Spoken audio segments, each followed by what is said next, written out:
I hoped that Carnacki would be more settled when I answered his request to join him that evening in May at his lodgings in Chelsea. His recovery from his travails in Scotland, the subsequent excitement on Salisbury Plain, then soon afterwards the horrible affair at the Royal Hospital, all meant that a period of house rest had been prescribed for him, despite his vocal protestations of rude health and vigour. As ever, he paid little attention to our ministrations and pleadings, and over the course of the previous fortnight had driven us to despair with a series of petty requests, all delivered from what he jokingly called his death-bed.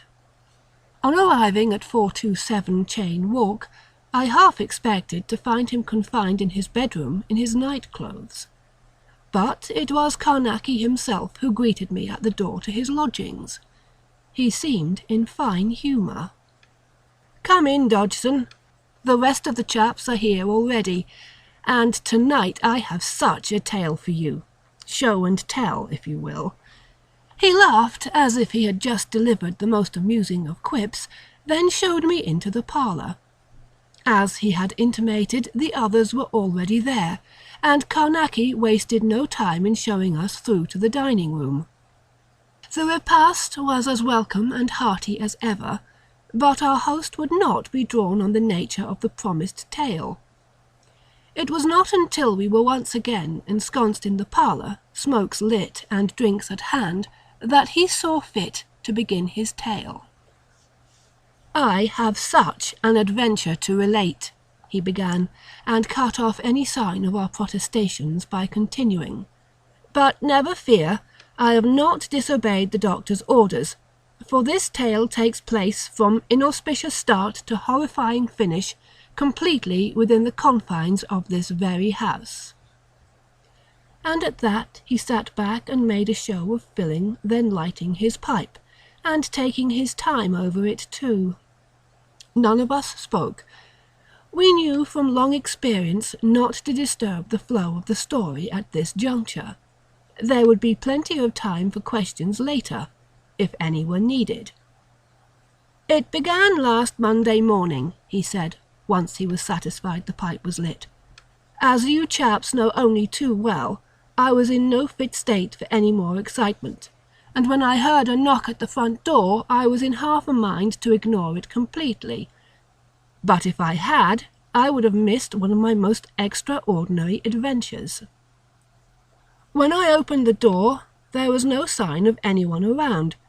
There was, however, a large package leaning against the railing, tied in brown paper and string, with a plain envelope neatly attached with a fine silk thread. I had quite a job of manoeuvring the bundle inside, for I have not yet recovered my full strength, and I regret to say that I built up a fair sweat merely dragging it as far as the hallway. By the time I had done that and closed the door again, I was near to collapse. For once I heeded the good doctor's advice and dragged myself off to bed. But sleep would not come easily. You chaps know how I am with a puzzle, and this latest delivery had me mightily perplexed. However, I am ashamed to say I was too weak to rise from my mattress. I lay there as the sun threw shadows across the ceiling, my mind racing but my body betraying me. At some point I finally fell into a fitful slumber. I woke in the dark, disorientated, to the sound of a soirée. At first I assumed it was you chaps come to take advantage of my drinks cabinet in my absence. But there were female voices in the rising clamour, high and laughing loudly. It was as clear as if I was there in person. Then came the clink of glass on bottle, followed by raucous singing, men and women together, a song so bawdy that my cheeks reddened as I lay there. I could take it no longer. I forced myself to rise and on shaky legs made my way downstairs, intent on curtailing the festivities. But even as my foot hit the bottom stair, the noise cut off abruptly. The house fell silent around me, and suddenly I was alone, with only moonlight and shadow for company. I strode into this very parlour, expecting to raise hell. The room was empty. That was when I felt it. The cold tingle at the back of my neck that told me I was in the presence of something from beyond. Yet there was no sign of anything untoward. Nothing had been disturbed, and the drinks cabinet was firmly closed. I thought I caught the faintest trace of cigarette smoke in the air, but that too faded. By this time I was too intrigued to retire to bed. I stoked a fire, lit a smoke, and awaited whatever might come. But all that happened was that I grew stiff and sore despite sitting in this, my favourite chair. Morning found me still there, the coals having gone cold in the grate. I was by now willing to write the whole matter off as an aberration brought on by my weakness. But as I left the parlour, my gaze fell once more on the package in the hallway. Some of the wrapping paper had torn, strips of it lying on the floor. Beside the paper lay the white envelope, the silk cord lying beside it, neatly cut in 2 places. Carnacki paused to fill his glass, and we took the opportunity to do the same and get fresh smokes lit.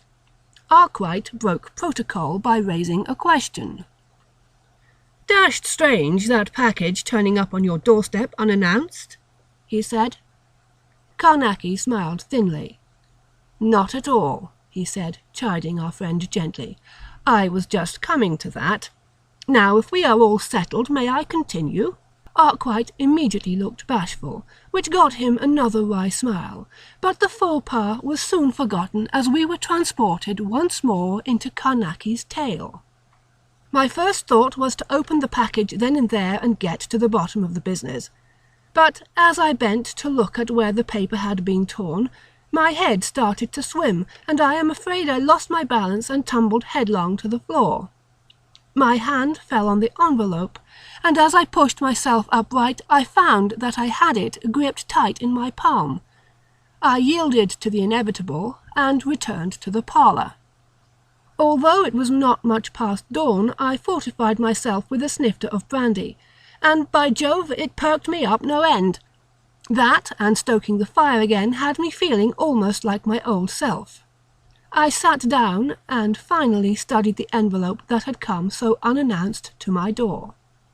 It had indeed been intended for me, having been addressed simply to Carnacki, 427 Chain Walk, Chelsea, London.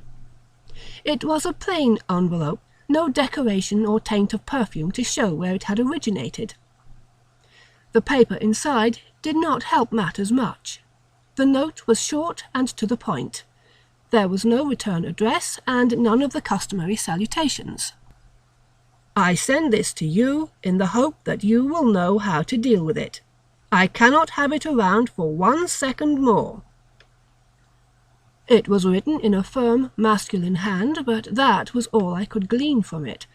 I turned it over several times, looking for anything further, putting off the moment when I would have to rise from the chair, but finally there was nothing else for it.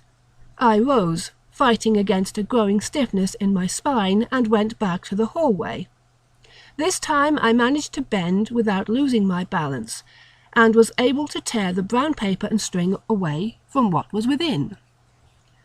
Carnacki stopped once more and laughed. "I might not have shown any great detective skills up to that point, but you chaps have proven even less adroit than I. The contents of that package have been right in front of you this whole time, yet none of you have remarked on it." Of course that caused some consternation among we friends. It was Arkwright who finally saw what Carnacki had hidden in plain sight. He pointed at a looking-glass behind Carnacki on the wall. It was large, almost 4 feet high by 3 broad, and the frame was intricately carved, the woodwork so finely detailed that it could not be made out from where we sat. "You have a new mirror, old chap?" Carnacki gave a small nod of his head. "Indeed I have, and its history is what I must relate now, for it is of vital importance to what will follow. But first, Let us recharge our glasses, for the tale is a long and tortuous one from this point forward. As we rose, Arkwright moved to take a closer look at the mirror, but Carnacki stopped him from getting near it. "Not yet, old chap. We wouldn't want to spoil the surprise." 2 minutes later we were once again settled and ready for enlightenment. Carnacki paused as if in thought for long seconds, then continued.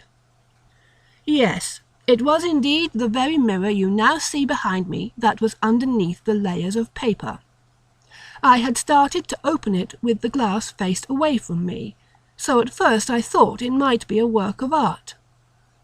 There was little on the back to dissuade me of that, merely 2 words, badly faded and penned in a crude hand. Medmenham Abbey.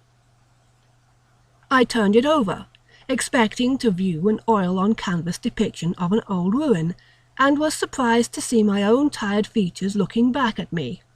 The glass itself was old, showing signs of tiredness and flocking at the edges, but it held a deceptive depth, the hallway reflected behind me seeming to vanish into some dark, vast distance.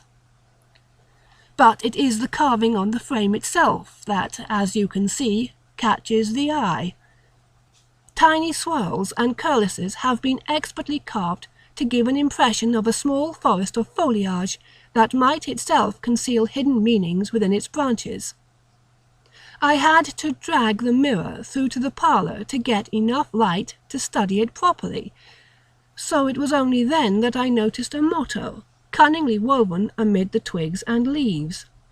Fais ce que voudras. The cold chill crept back at the nape of my neck, and suddenly I wanted nothing to do with the thing that had been delivered, unwanted, on my doorstep. You see, I now knew its provenance. This mirror had belonged to Francis Dashwood, 15th Baron Le Despencer, and it may very well have witnessed the vile rituals of the Hellfire Club itself. Even then I was more disgusted at the thought of having such a thing in my home rather than afeard of it, for the Hellfire Club, despite its reputation, was no more sorcerous than I, and Dashwood had used his notoriety more as a means of shocking the social mores of his day than any intent at evil. After all, the man went on to hold the post of Chancellor of the Exchequer, and other high offices in the colonies, hardly the life of a master sorcerer. The effort involved in moving the heavy mirror into the parlour, and the lack of sleep the night before, finally caught up with me.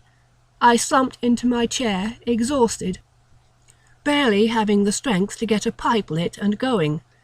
From the chair, and given the angle at which I had leaned the mirror against the wall, I only saw my slippered feet reflected in the glass, and the patterned rug beneath stretching away from me into the distance. In my tiredness I was lost in a reverie, just sucking smoke and letting my mind drift, so it was some time before I realized that there was something happening in the reflection, and by Jove it gave me such a fright.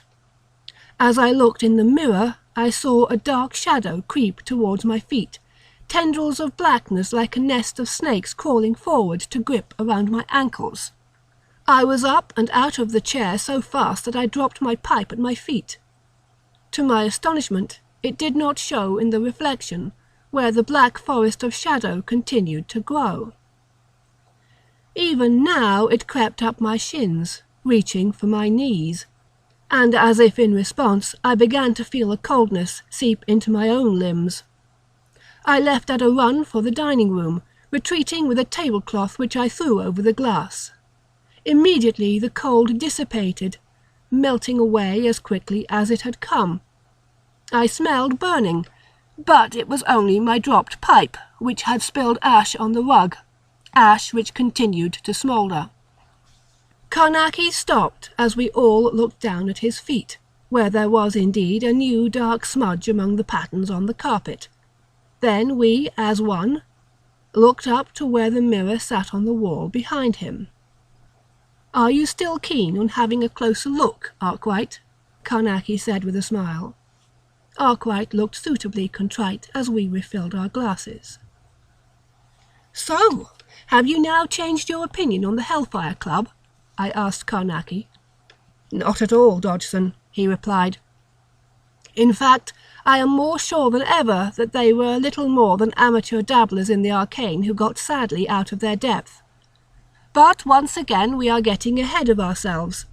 I suggest that you keep your questions until the tale is done. All will become clear." At that he chuckled, as if at a secret joke, but he refused to be drawn further until we were all once again settled expectantly. Sleep was now completely out of the question. I spent what remained of the morning in the library, reacquainting myself with the story of Lord Dashwood and his monks of Medmenham. I learned nothing I did not already know, for as you chaps are aware, I have been a keen student of all manner of arcane matters these many years. But that did not mean that I was at a loss to explain the shadows I had seen in the mirror, for they spoke of something from the outer regions. Something far beyond what I knew of the so-called powers of Dashwood and his friends. Further investigation of the looking-glass itself was my next task, but I resolved to take no more chances. I moved the mirror through to the library, where I knew I would have more space for what was required.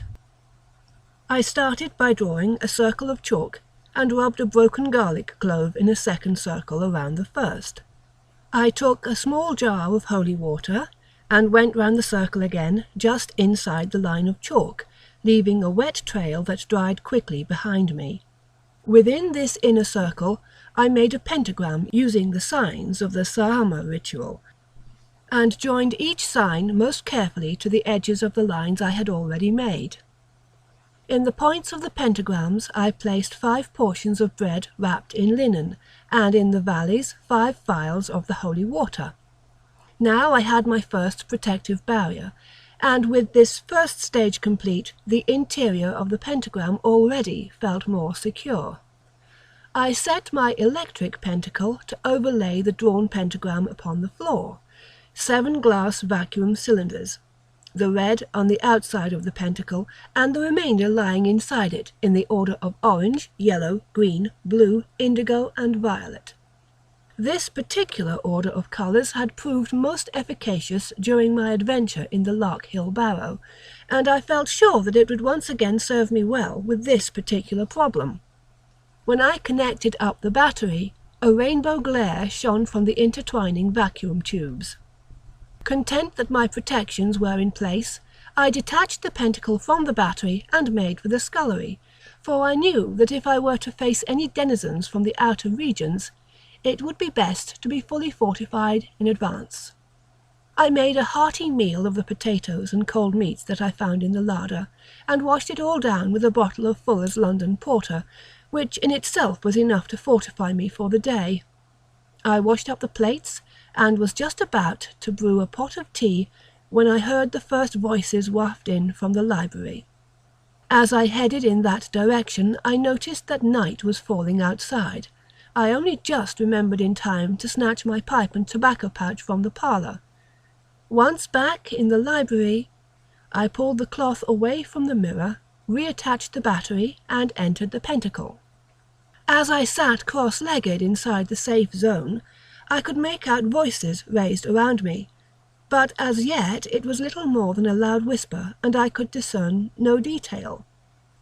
At first all I saw in the mirror was my own reflection, but shortly other images formed, as if painted into the scene, strangely clothed men and women laughing and joking. My own image sat among them, but they walked through me as if it was I who was the phantasm. I sat there astonished, as a whole night's festivities of the Hellfire Club replayed itself before me, as if I were watching a recording, not just of sound, but also of vision. I will not bore you with the vile debauchery, or the lewd and libidinous conduct on show. Suffice it to say that my theories as to the amateur nature of the hellish club were more than confirmed. It did, however, raise a question in my mind as to how such a band of mindless seekers after carnal pleasures managed to get themselves recorded in such a manner. I was on my third pipe by the time my question was answered. It began almost imperceptibly. A voice far away in the background started to intone a chant. I could scarcely make it out amid the sound of frenzied coupling that seemed to be all around me. However, the azure crystal on my pentacle flared and pulsed in time with the new voice, also showing me that there might be some external manifestation of the mirror's power. A tall, well-built man strode forward, wandering amid the frolics, reading from a large book he held in front of him. It was obvious from his expression that he felt he was having a bit of fun, but I was starting to recognize pieces of what he said, and a deep fear crawled within me. The words being spoken formed a ritual that is mentioned in the Sigsand manuscript alongside dire warnings against its use, for it summons entities from the outer planes to come to the bidding of the speaker. And of course, such a thing is not to be done lightly, and certainly not by dabblers like those in the Hellfire Club. I sat, pipe cooling and forgotten, as the gathered revellers inside the mirror came to realize the extent of their predicament. Black shadows gathered, in the distance at first, then with great speed coming into the foreground, slithering, snake-like among the now fearful revellers. Screams broke the sudden silence as the black tendrils surged. Soon the whole view was engulfed in squirming darkness, and the screams died away, first to pleading whimpers, then to a dead silence that was perhaps more frightening still. Carnacki paused, and I realized that I had been clinging tight to the arm of my chair.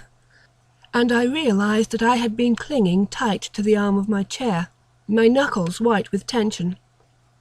I forced myself to relax, but I was aware, even as I lit a fresh cigar, that the very mirror from Carnacki's story was looming over him on the wall behind his chair. Carnacki himself looked tired, as if the tale was draining his energy. "There's no need to finish tonight, old chap," I said. "We can wait." Carnacki smiled wanly. "Ah, but can you? Can any of you say that you will be able to look in a mirror without wondering? No, I shall finish tonight, and in the telling give you all some degree of peace." "At first I was at a loss to comprehend what I had seen," Carnacki began again, "and while I was still pondering, the mirror cleared, leaving just my own puzzled reflection staring back at me. By this time it was well into the night, and I was feeling the effects of lack of sleep. I once again took myself to bed, and for the first time in several weeks slept the sleep of the just, not wakening until almost noon, but feeling much refreshed. Finally I felt able to tackle the problem head-on. I brewed a pot of strong tea, took it and my pipe through to the library, and began my quest for enlightenment. I found many scraps of evidence from a variety of sources. According to Horace Walpole, the members' practice was rigorously pagan, with the obvious worship of Bacchus and Venus. But he hints at a night where matters took a more Babylonian turn. There is a mural by Hogarth, which still exists in a house in Northumbria, which purports to show a dark tentacled thing reaching for Dashwood, as he shows it his devil-may-care smirk. And then there is the matter of the Wickham church records. I do not obviously have the records themselves, but I gathered a commentary on them many years ago as part of my ongoing quest for the arcane. It mentions numerous details of the club's practices. Prior to 1777, the members addressed each other as brothers, and the leader, which changed regularly, as abbot. During meetings, members wore ritual clothing, white trousers, jacket, and cap, while the abbot wore a red ensemble of the same style of dress I had seen for myself, worn by the man reading the ritual.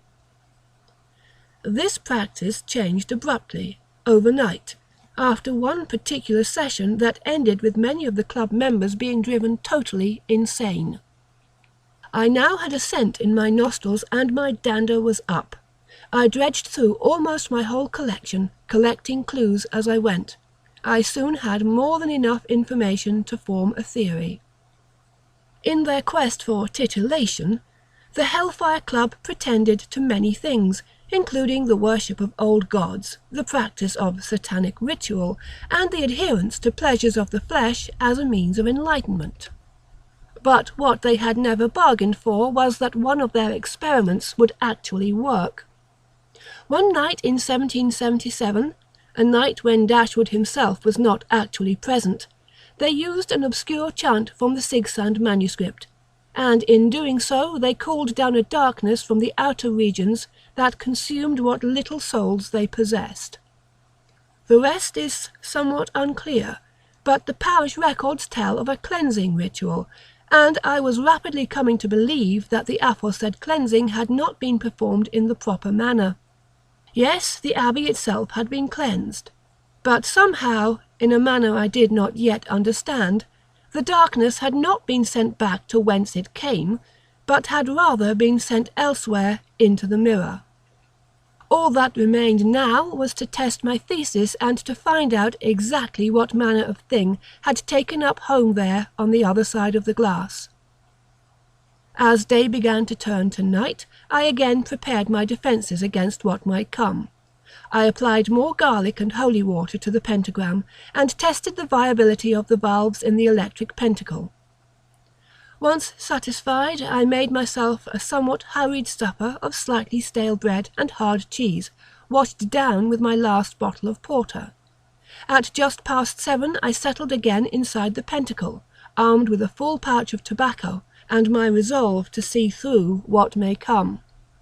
And as before, the voices came through first before the images, but as I lit the first pipe, the figures appeared and the mummery began. This time I tried to pay more attention despite my disgust at the actions being performed. I was almost grateful when the red-suited figure appeared, chanting the ritual. I tried to fix the exact phrasing in my mind as the darkness started to build in the depths of the mirror. I stood up just as the first of the black tendrils crept across the abbey floor. It was now time to make my move. I had to give my legs a stern talking to, for I was in quite a funk, I can tell you. The prospect of leaving my defences had me quaking in my shoes, but if I was to discover the secrets of the mirror, I had no other choice. Even as the blackness crept and covered the whole mirror, I stepped out of the pentacle and stretched a hand to touch the frame. Icy cold gripped me, from fingers to elbow. The blackness crawled all over the inside of the mirror, thrashing violently like a nest of vipers. The mirror thrummed under my touch. Behind me the valves of the pentacle flared, casting sharp dancing shadows across the library. The cold crept further up my arm. It already felt like icy stone all the way to my shoulder. I was now sure of my theory. An entity from the outer regions had been imprisoned in the mirror, but I had underestimated the effect it could still afflict outside the bounds of the glass. Now I was paying for my mistake. My hand moved without my volition, reaching towards the surface of the mirror itself. If I did not take action and dashed quick, I would be pulled inside to join the other damned souls.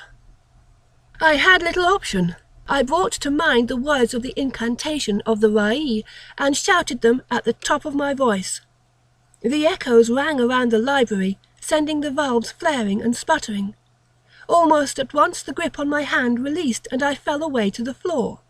When I had regained enough of my senses to rise, the mirror was once again showing only my wide-eyed reflection. Carnacki paused again.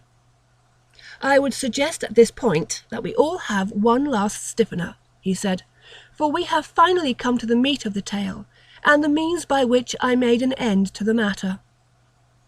We were all unusually quiet as we refilled our glasses that night. Somehow the fact that the tale had taken place in this house lent a certain verisimilitude that, no matter how exciting, had been lacking from Carnacki's previous tales. He seemed to read our mood. Yes, I understand how vexing this must be. It was doubly so for me, coming to the realization that a denizen of the outer realm had taken a foothold in my own library. I was determined to be rid of it, no matter the consequence. He waited once more for us to settle, then continued. I had no time for any rest. I would not suffer such a thing a minute longer than necessary. Breaking the mirror was an option I but briefly considered, for that would only release the entity into this plane and allow it freedom to roam. I was not strong enough to combat that eventuality. I also considered merely storing the looking-glass in a dark place where no one would see it, but I knew that would forever prey on my mind. Besides, the creeping cold that had gripped me might yet creep further, and that too I could not allow. I needed direction.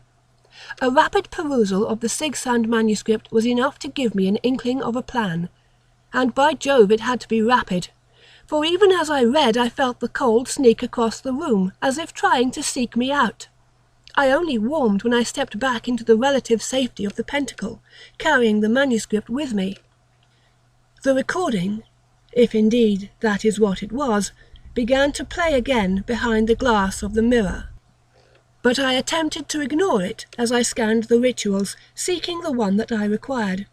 In the end I found what I needed in my own notes, written several years before in my addenda to Harzan's monograph, and astral coordination and interference. It was a transcription of a verse I had discovered deep in the musty catacombs under York Minster, a ritual related by a Roman who knew certain secrets, and used them to cleanse the ground around the original temple on the site. The mere act of reading it brought it back fully formed to my mind. I was as ready as I was ever going to be. I stared into the mirror, having to sit through another playing of the basest profanities before the red-suited man walked into the scene. That was my cue. As he started to chant his debased ritual, I too began a ritual of my own, finding the sing-song rhythm of it as I went.